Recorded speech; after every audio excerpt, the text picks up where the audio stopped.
Olá, eu sou Lidiane Nascimento, aluna de mestrado do Programa de Pós-Graduação em Biologia Celular e Molecular do Instituto Oswaldo Cruz, Fiocruz, e faço parte do Laboratório de Bioquímica e Fisiologia de Insetos. Hoje eu vou fazer a discussão de um artigo para o terceiro ciclo de seminários virtuais do LabFise.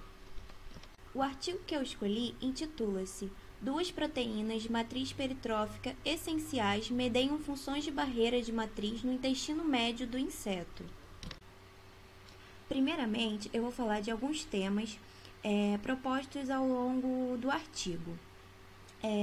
A respeito do trato digestivo de insetos, os insetos eles apresentam uma diversidade muito grande de alimentação, o que se reflete nas suas diferentes estruturas bucais e também em uma diversidade estrutural do trato digestivo, podendo apresentar um alto grau de especialização, que vai variar de acordo com o tipo de dieta.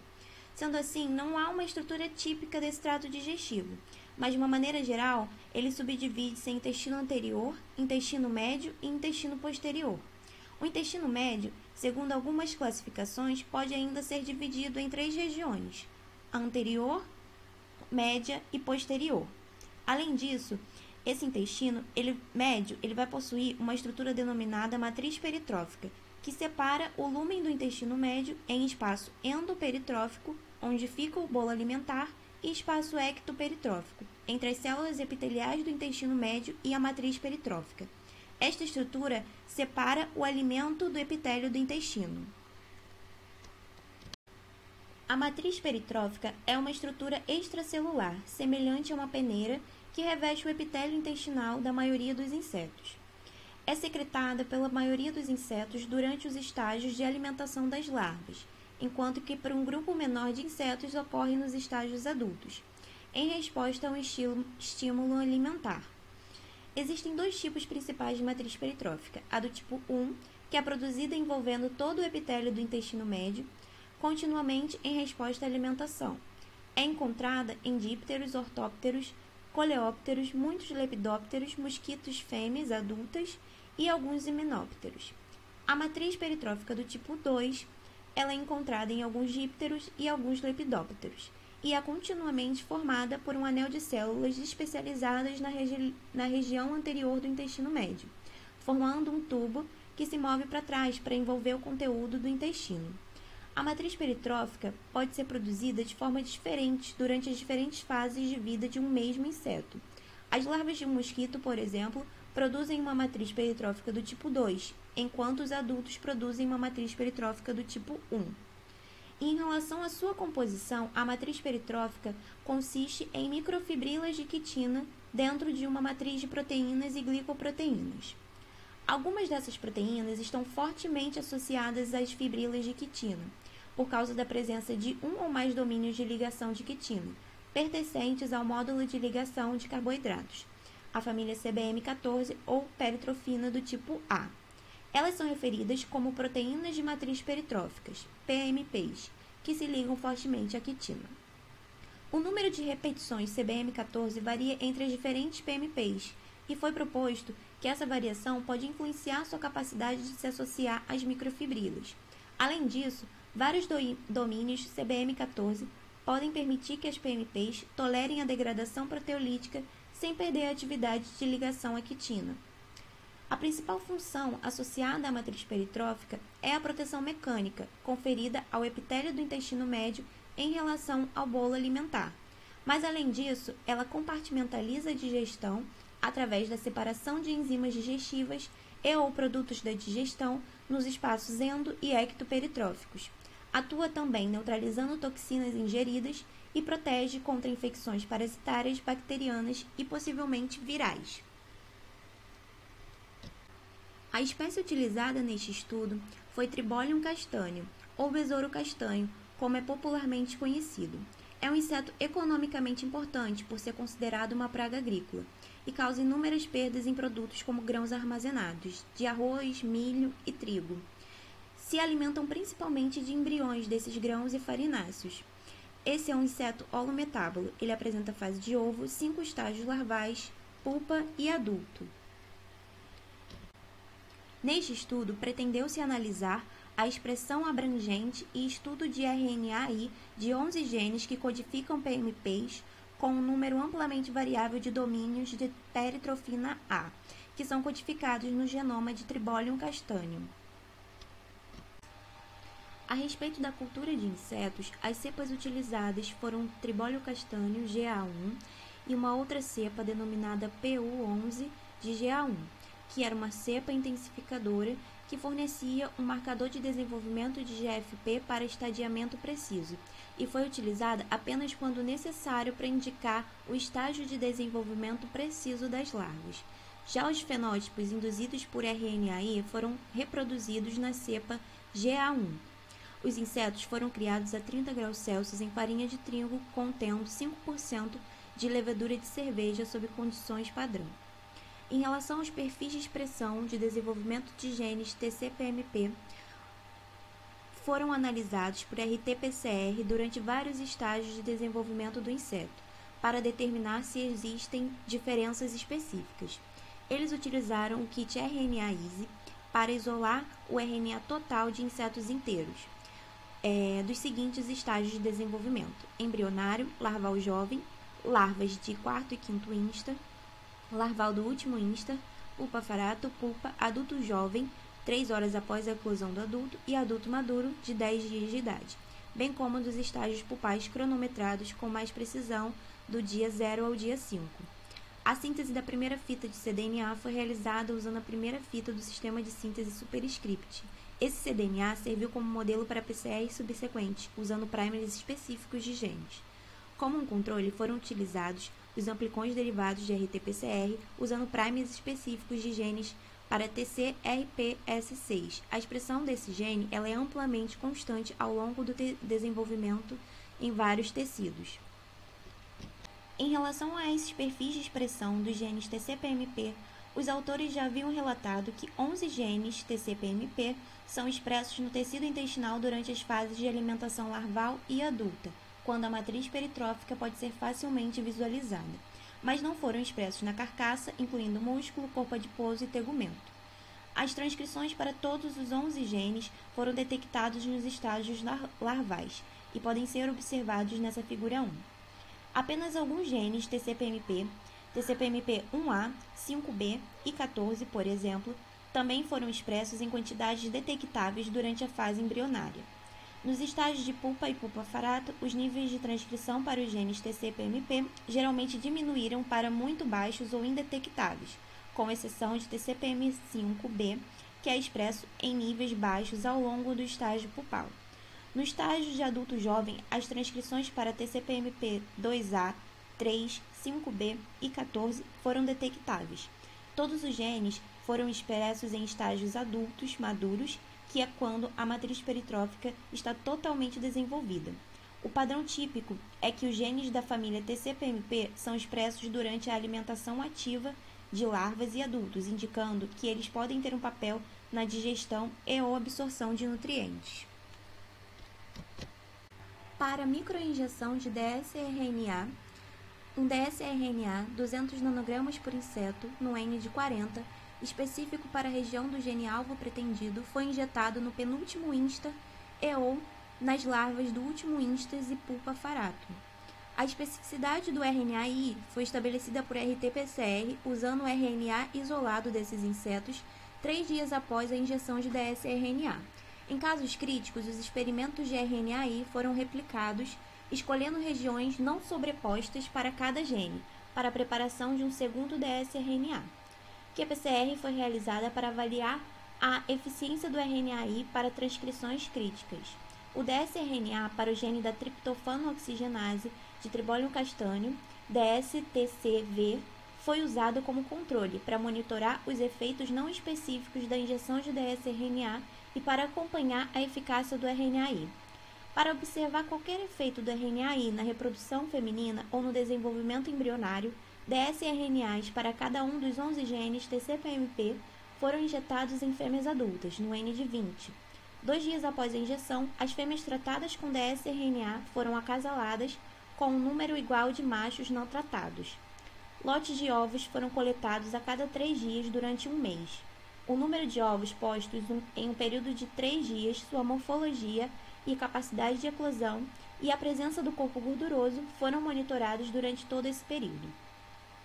Para análise de expressão gênica e qPCR, experimentos de RT-PCR e qPCR foram realizados para monitorar os efeitos da administração de dsRNA nos níveis dos transcritos direcionados. O RNA total foi isolado de insetos inteiros 4 dias após a injeção de dsRNA, usando o kit RNA-Easy. 3 insetos foram agrupados para cada extração de RNA. A qPCR foi realizada. A hibridização in situ foi realizada para estudar o local de expressão de TCP/MP9 e TCP/MP14, usando sondas de DNA antissense de fita simples, marcadas com biotina, que foram detectadas com streptavidina peroxidase. Para os resultados obtidos de larvas que foram injetadas com dsRNA para qualquer um dos 9 genes TCP/MP, 1A, 1B, 1C, 2A, 2B, 2C, 5A, 9 ou 14, elas se desenvolveram em adultos normais sem apresentar quaisquer defeitos morfológicos ou de muda, ou mortalidade nas fases de eclosão larval, pupal ou adulta. Experimentos de RNAi envolvendo esses dsRNAs injetados em fêmeas adultas também não revelaram quaisquer fenótipos anormais, incluindo fecundidade ou eclosão de ovos. As análises de RT-PCR usando o RNA isolado de 3 insetos 3 dias após o início do RNAi indicaram que todos os dsRNAs foram muito eficazes na regulação negativa dos transcritos. Para examinar uma possível redundância na função, foi analisada a expressão dos genes TCP/MP9 e TCP/MP14, que estão dispostos em tândem no grupo de ligação 10 no genoma de tribólio castanho com uma região intergênica. Esses genes apresentam uma ligação estreita e um alto grau de similaridade de sequência. Isso sugere que eles se originaram de um evento recente de duplicação de genes. Consistente com essa noção, os padrões de expressão desses 2 genes são muito semelhantes, que já foi apresentado na figura 1 e está sendo ressaltado novamente. Ambos os genes são expressos predominantemente durante os estágios de alimentação, estágios larval e adulto, mas não durante os estágios de não alimentação, pupa. Os dados de hibridização in situ indicaram, então, que o TCP/MP9 é expresso apenas nas células epiteliais da parte anterior do intestino médio posterior, que pode ser observado na figura 2, região A. Por outro lado, o TCP/MP14 é expresso em células epiteliais de todo o tecido do intestino médio posterior. Portanto, as células que expressam TCP/MP9 representam um subconjunto das células do intestino médio posterior que expressam TCP/MP14 e podem ser observados na região B e C da figura 2. RNAi para TCP/MP9 ou TCP/MP14 resultou em redução substancial nos níveis de transcrição para o gene-alvo, em comparação com os insetos controle. No entanto, o RNAi para o gene TCP/MP9 ou TCP/MP14 resultou em um aumento aparentemente compensatório nos transcritos do outro gene. Para investigar a possibilidade de que a falha em observar um fenótipo anormal no RNAi para qualquer um desses genes isoladamente pode ter sido devido à sua capacidade de compensar um ao outro. Por isso foram realizados experimentos de RNAi envolvendo uma mistura de dsRNAs para ambos os genes, que foram injetados em larvas de penúltimo insta.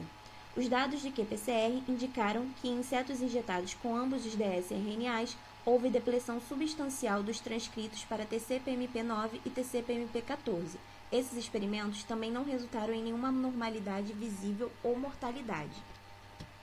Em contraste do que ocorreu para os genes apresentados anteriormente, as larvas injetadas com dsRNAs para os genes TCP/MP3 ou TCP/MP5B exibiram uma variedade de anormalidades de desenvolvimento, e todos os insetos morreram. Portanto, foi realizada uma investigação mais extensa dos efeitos do RNAi com esses genes em insetos de diferentes estágios de desenvolvimento. As larvas injetadas com TCP/MP3 mostraram um fenótipo letal em ambos os estágios, pupa farato e adulto farato. As pupas faráticas não desenvolveram fissura dorsal e não foi observado o deslizamento da cutícula, indicando equidise incompleta. No entanto, a presença de uma pupa em crescimento dentro da cutícula larval era evidente, conforme indicado na figura pelas setas, a presença de estruturas denominadas armadilhas de Jin e olhos de pupa. A administração de dsRNA no estágio pulpa-farato resultou em parada do desenvolvimento, pouco antes da muda de adulto, seguida por morte 4 e 5 dias depois. Esses insetos haviam esgotado o corpo gorduroso e morrido de desidratação. Os insetos permaneceram nesse estágio por 3 a 4 dias antes de morrerem.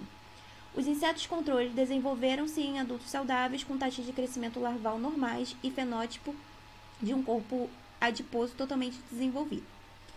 A respeito desse resultado, os autores discutem que é provável que a principal causa de morte seja devido à má digestão e ou absorção desses nutrientes no intestino médio durante as fases de alimentação. No entanto, não descartam a possibilidade de que alguns genes TCPMP sejam expressos em outros tecidos durante os estágios pupais ou embrionários.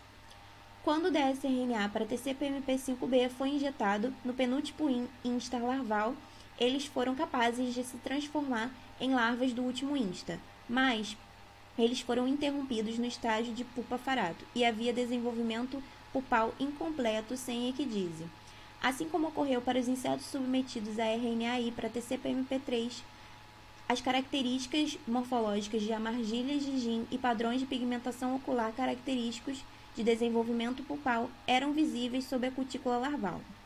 A injeção de dsRNA para TCPMP5 nas pulpas farato resultou em parada do desenvolvimento no estágio adulto farato e falha em completar a equidise.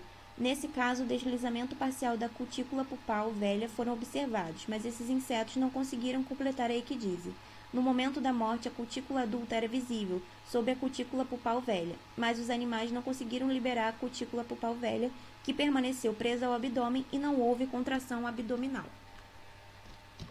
Para ensaios de permeabilidade com isocietianato de fluoresceína dextrano, as larvas de peso corporal 1,5 mg foram alimentadas com uma dieta de farinha de trigo suplementada com FITC dextranos de diferentes massas moleculares, durante 3 dias, começando imediatamente após a injeção de dsRNA no caso de experimentos de RNAi.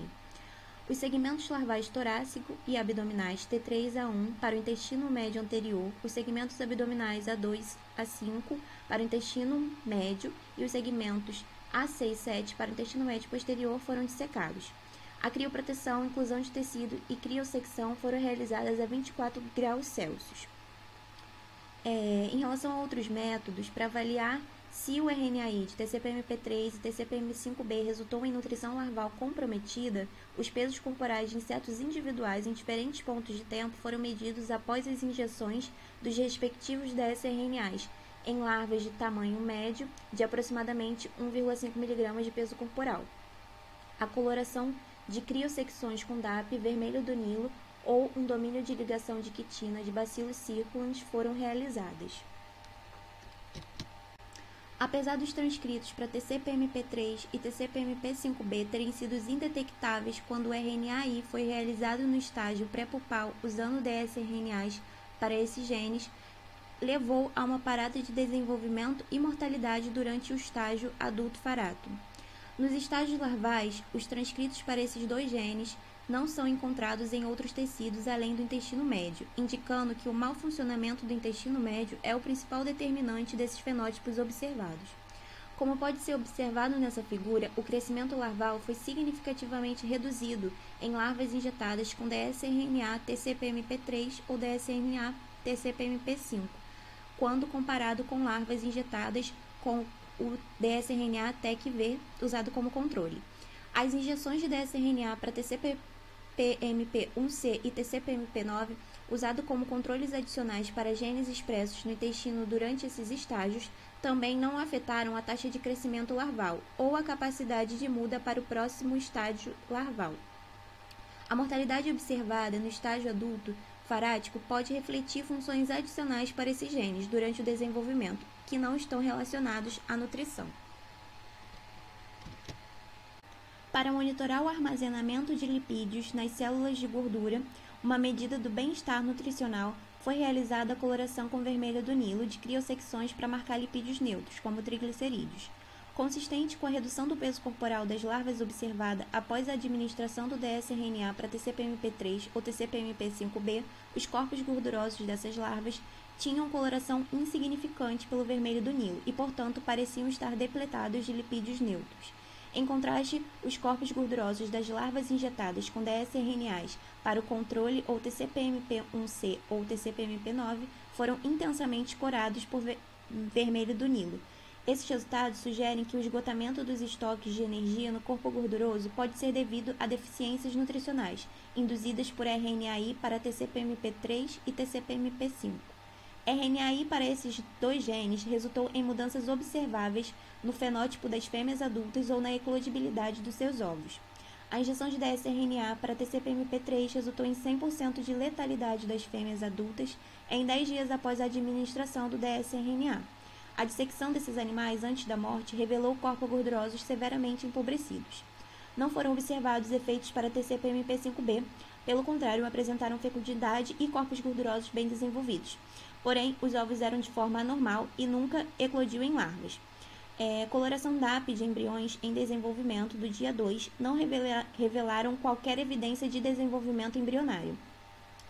Os autores discutem, ressaltando que é surpreendente notar que o RNAi de fêmeas adultas para TCPMP3, mas não para TCPMP5B, leva a um esgotamento drástico do corpo adiposo e mortalidade dentro de 2 semanas após RNAi, sugerindo que apenas esse gene, TCPMP3, pode controlar a permeabilidade da matriz peritrófica na fase adulta.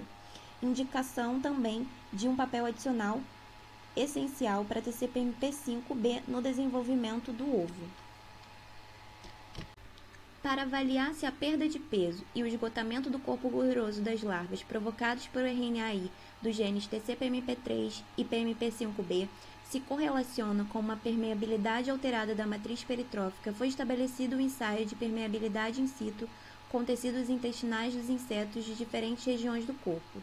No intestino médio e posterior, bem como nas alças do intestino posterior, esses grânulos foram encontrados completamente dentro do espaço endoperitrófico e pode ser indicado na figura.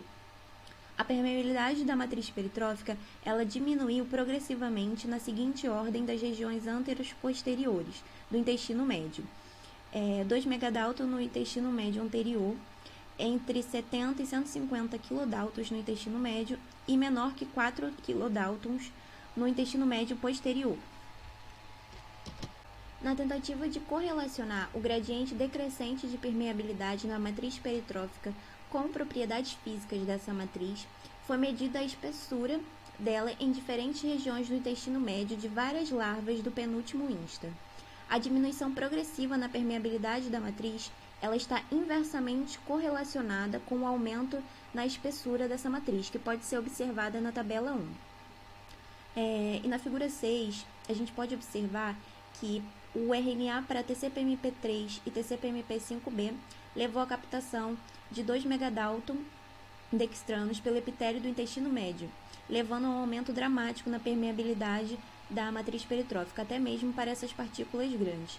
Como consequência da perda da função de barreira da matriz peritrófica, esses grandes dextranos são detectáveis no espaço ectoperitrófico do intestino médio mediano e entre ou possivelmente dentro das células epiteliais do intestino médio, como evidenciado pela sobreposição parcial da coloração verde e a coloração azul DAP.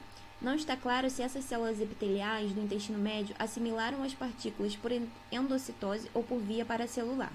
Da mesma forma, RNAi para genes TCPMP9 e 14, que são expressos exclusivamente no intestino médio posterior, não afetou a permeabilidade da matriz peritrófica. Os autores mostraram que pelo menos 2 PMPs são necessários para a função de barreira da matriz peritrófica. Mesmo grânulos dextranos muito grandes podem superar a barreira da matriz no intestino médio após RNAi para TCPMP3 ou TCPMP5B, presumivelmente devido à perda da integridade estrutural da matriz peritrófica, que também é indicada pela redução na espessura após a injeção de dsRNA. Uma vez que a RNAi para TCPMP3 ou TCPMP5B leva à depleção do corpo adiposo e morte e afeta a permeabilidade da matriz peritrófica no intestino médio, em extensões semelhantes, essas duas proteínas devem desempenhar funções não sobrepostas, que levam aos mesmos resultados finais. Para extração de proteína e coloração de lectina, conjunto de 10 intestinos médios de larvas foram preparados 6 dias após a injeção de dsRNA e colocados em 35 ml de água contendo um coquetel de inibidores de protease. Para separar as proteínas de ligação de quitina, cálculo fluor white foi adicionado a uma concentração final de 0,01%. 5 ml das amostras foram analisadas por SDS-PAGE e as proteínas foram transferidas para membranas de nitrocelulose. A coloração de lecitina foi realizada com a glutinina de galantos nivalis. Como TCP/MP3 e TCP/MP5B têm longos trechos de serina e treonina em suas regiões de ligação, foi previsto que essas proteínas poderiam ser amplamente glicosiladas e que seriam capazes de detectar mudanças nesses padrões de glicosilação. Sendo assim, as proteínas foram extraídas do intestino médio de tribólio castanho com cálculo white e podem ser observadas na figura 7. Em comparação com o padrão de banda visto nos extratos de insetos do controle, uma única banda de proteína tingível com lectina foi grandemente diminuída em intestinos tratados com dsRNA TCP/MP3. No extrato de intestino dos insetos tratados com dsRNA para TCP/MP5, essa banda não foi diminuída. Ficou na mesma intensidade do controle, mas uma banda diferente foi bastante diminuída e pode ser indicada na figura 7. Esses resultados indicam que RNAi para TCP/MP3 ou TCP/MP5B resulta em depleção específica e substancial das glicoproteínas direcionadas dentro de 6 dias após a injeção de dsRNA, o momento em que foram realizados os ensaios de permeabilidade da matriz peritrófica. O mecanismo molecular subjacente a como essas proteínas de matriz peritrófica determinam a porosidade, ele ainda permanece indefinido, apesar de ambas as proteínas apresentarem características de sequência que estão ausentes em outros TCP/MPs, como as repetições de serina e treonina. A coloração de GNA pode sugerir que tanto o TCP/MP3 quanto o TCP/MP5B são glicoproteínas de alta manose, como também deduzido de suas grandes massas moleculares aparentes de cerca de 100 e 130 kDa observadas em SDS-PAGE. Os autores sugerem que essa modificação pós-traducional, a glicosilação, pode constituir um importante determinante da função de barreira da matriz peritrófica, no controle do diâmetro, do tamanho dos poros e na influência da hidratação da matriz peritrófica. Com base nos resultados encontrados referentes à permeabilidade da matriz peritrófica e seu papel na digestão, os autores propuseram um modelo de matriz peritrófica com um gradiente decrescente de permeabilidade ao longo de seu comprimento anterior-posterior, que pode ser visualizado nesse esquema.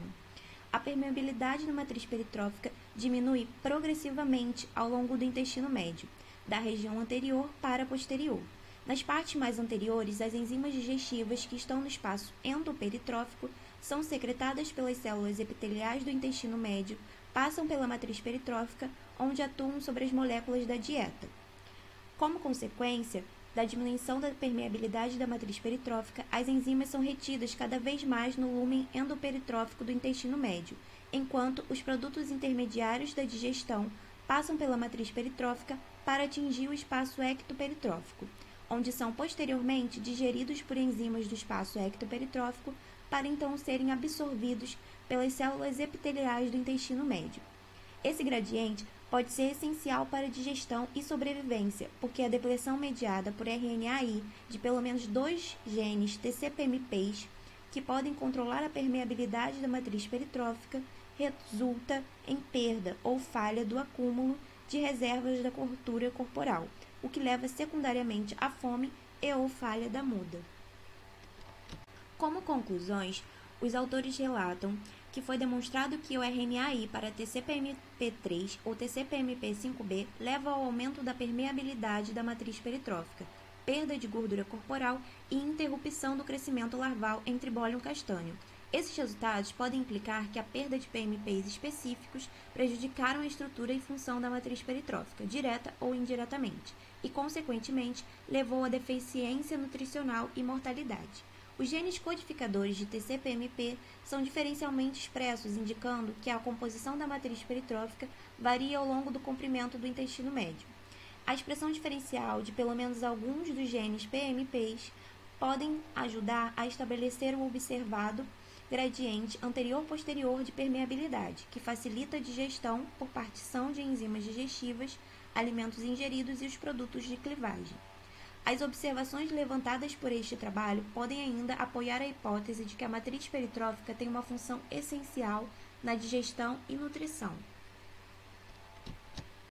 Com a identificação de proteínas que são necessárias para a função de barreira da matriz peritrófica, esse trabalho forneceu uma base experimental para uma compreensão mais profunda, molecular, com base na sua permeabilidade seletiva. A matriz peritrófica é encontrada em muitos artrópodes, incluindo vetores de doenças humanas, cujos genomas contêm genes que compartilham homologia com os genes TCPMP. Portanto, essas descobertas podem abrir a porta para um melhor entendimento não apenas dos processos digestivos do intestino médio, mas também da base molecular da exclusão do patógeno e dos locais de violação da matriz peritrófica pelo patógeno. Juntos, isso terá implicações importantes para o controle de insetos, usando patógenos que causam doenças em insetos pragas e para a prevenção da transmissão de doenças transmitidas por artrópodes em humanos e animais. Agradeço pela atenção até aqui e qualquer sugestão será bem-vinda. Sigam as redes sociais do LabFísio.